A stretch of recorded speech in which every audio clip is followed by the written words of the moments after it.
I had this crazy idea today to do something a little bit offbeat.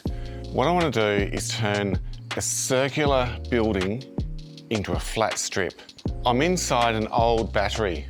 They mounted a big cannon right where I'm standing so they could bomb ships as they came up the river. I really love this space, but I don't know of any other way to photograph it. So my plan is to turn this round room into a panoramic shot by putting a camera right where the old battery used to be. And you can see from above just how perfect this circle is. I'm going to be taking photos in that circle as a panorama. But there are a number of problems I need to solve before I can get that perfect picture. So stick around and I'll show you just what's involved. So the cannon would be standing right where you are now, but it was high enough to look up over the top of this wall, and if any ships came up the river, it would shoot these massive balls straight over, all the way into the water, and hopefully hit a ship or two. I don't think it was ever used though, because Tasmania is so far away, no one really cares.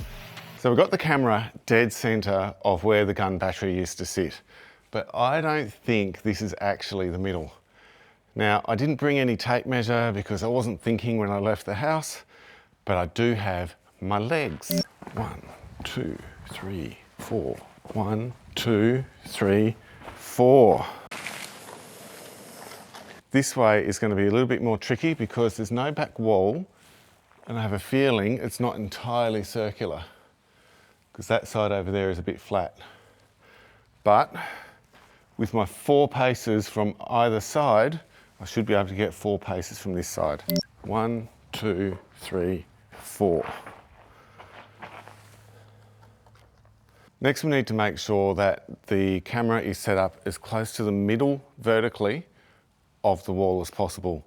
And that should restrict the amount of barrel roll as we move around the room. A little bit higher. Okay. That's pretty good, I think. I don't think I'll need my polarizer today. I'll just whip that off. You can see from my view of the camera that I don't actually get a lot of extra wiggle room here. In fact, I'm gonna have to go vertical because it's just not enough.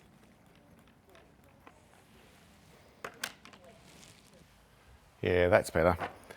Now you can see from the top here, I've got a gap up the top and a gap down the bottom, so that with that curvature of the ceiling and the floor, when I move around, it should level out as we turn. It's really important that I'm totally level, so I can't have an angle like this, but I also need to be dead horizontal, because if I'm pushing down or up, that centre line is going to be part of that curvature. I don't want that.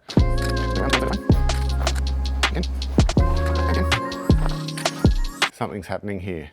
My levels are going out. So not only is my tilt getting out of whack, so is my horizontal. And this is a problem with tripods.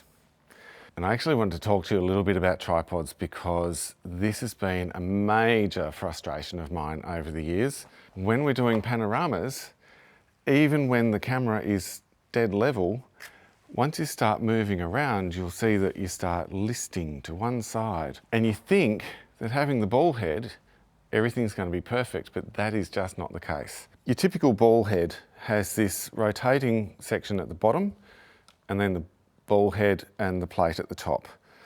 Now if I level out my plate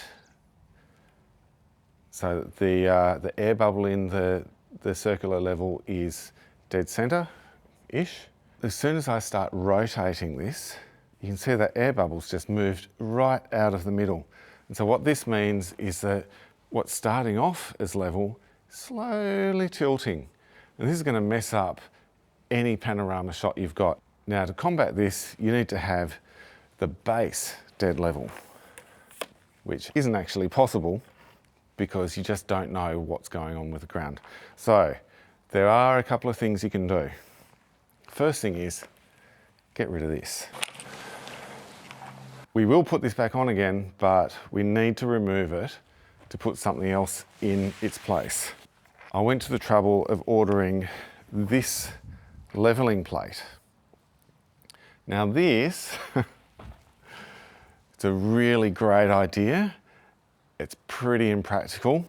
The idea of this leveling plate is to mount it on your tripod, and you get the tripod as level as you possibly can. There's a circular level here, and the air bubble is quite close to being central. And the idea is then you adjust the level of the plate by rotating these screws. This should be dead level. When you've got the ball head back on, now it should be able to rotate without losing the level of the camera. It's still moving, but it's very, very slight.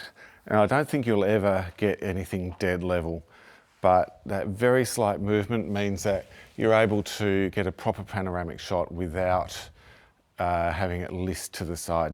And this worked really well for a little while, but it's cumbersome, it's heavy. I mean, look, it's an extra 200 grams, and when you're hiking in the wilderness, that's a lot of weight. Of course, as I'm getting ready to shoot, the sun's coming out, so I better put on a little bit of protection. All right, I've got this set up dead level. I'm going to take a test shot first because I need to make sure that everything's going to be okay.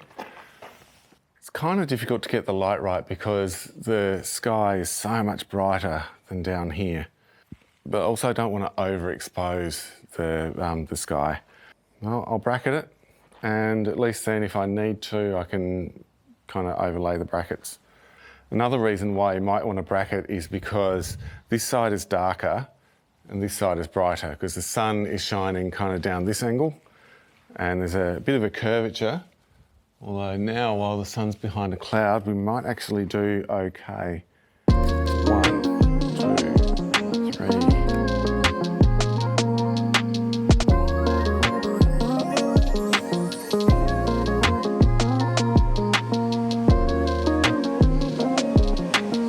My next solution was really just from searching on Amazon, looking for something a little different.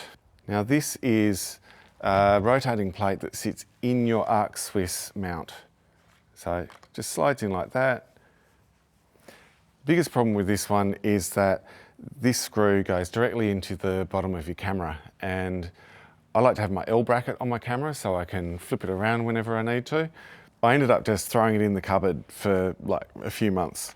But then I had this crazy idea of using it on my longer lenses. So what if I screwed that directly onto the mounting bracket, and then the mounting bracket goes into the 𝘭𝘧𝘧𝘪𝘭𝘪𝘢 plate, and then here's something I prepared earlier, 70 to 200 millimeter lens.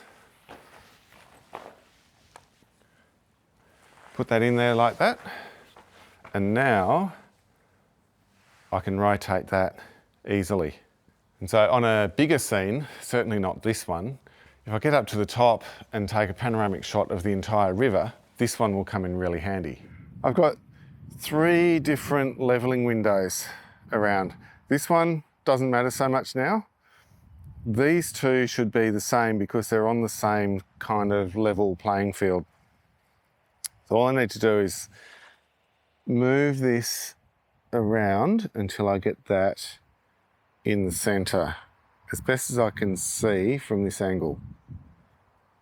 Okay, and now when I swivel,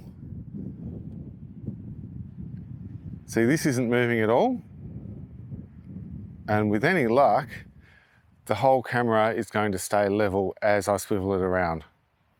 And that will work in both horizontal and vertical mode as I just turn that around like so. Okay, here goes, experiment. This is really a proof of concept, and it's not going to be pretty, but it should be interesting.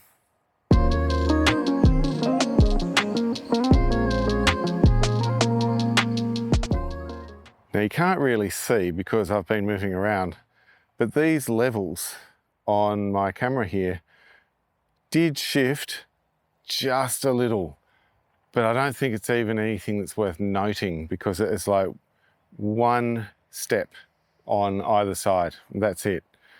And that's really just probably my eyeballs not lining that dot up properly in the level. So I would consider that to be pretty well okay.